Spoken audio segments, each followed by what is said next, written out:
Hello students, again आपके सामने एक नया श्रेणी लिए हैं। इस श्रेणी का योगफल ज्ञात करना है। कितने पदों तक? 21 पदों तक। और इसको 21 पदों तक लिख कर जोड़ना आसान नहीं होता, इसलिए फार्मूला का जनरेट किए गए हैं। ठीक है, जैसे फार्मूला है एस एन बराबर N by 2a plus N minus 1 into D. इस रूप में रहेगा। एन की वैल्यू क्या है यहाँ पे? एन की वैल्यू क्या है यहाँ पे? 21 है। और ए की वैल्यू क्या है यहाँ पे? प्रथम पद था कड़ी में 2। उसका डी की वैल्यू निकालना होता है, तो डी बराबर क्या होता है? डिफरेंस, कॉमन डिफरेंस होता है। इसको इसमें से माइनस कर देते हैं, तो कड़ी में 2 फिर माइनस 1 कड़ी में 2, तो इसमें से इसको इसमें से घटा देंगे, इसको इसमें से घटा देंगे। दोनों के सब में हमारा जो कॉमन डिफरेंस होता है डी माने सर्वांतर होता है, समान होता है, तो घटाते हैं कड़ी में 2 और इसको घटा दिए। तो देखो इन दोनों में से कॉमन ले रहे हैं, कड़ी में 2 कड़ी में 2 कड़ी में 2 यहाँ से कॉमन ले लिए, तो यहाँ बचेगा 1 माइनस कड़ी में 2 ये माइनस 1। ठीक है, अब देख रहे हैं माइनस 1 है प्लस 1 आपस में कैंसिल आउट हो जाएगा। ठीक है, तो हमें क्या मिलेगा यहाँ पे?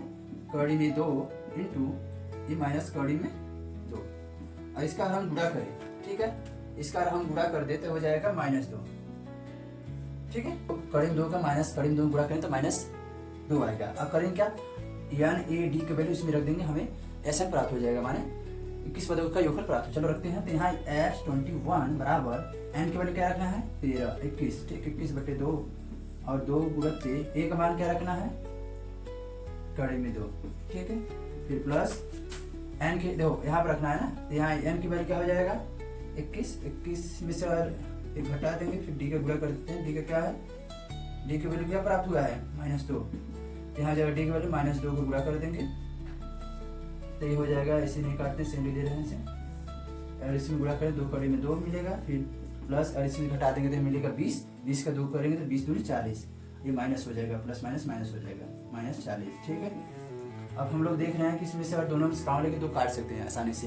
क्या हो जाएगा? 21 बटे 2 गुणित 13, इसमें से 2 कामन ले लेते हमें मिलेगा कड़ी में 2 माइनस 20 मिल जाएगा। ये 2 आपस में कैंसिल आउट हो जाएगा, तो हमें क्या प्राप्त हो जाएगा? 21 फिर कोष्टक में कड़ी में 2 माइनस 20, ये हमारा आंसर हो जाएगा। ठीक है, इसको और गुणा करके भी लिख सकते हैं, या अदरवाइज ये छोड़ दीजिए, आंसर हो गया। ठीक है, थैंक यू।